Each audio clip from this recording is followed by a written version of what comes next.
dan shuken hapurtay kumapa kuri kasi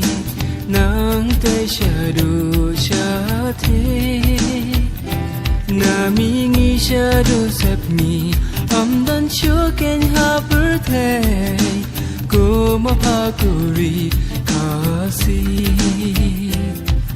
Kiksha kiwa kitway baju sum ki puri play O baliw mas ngam na kilom siya kipaham Kiksha kiwa kitway baju sum ki puri play Jis mo jing la loy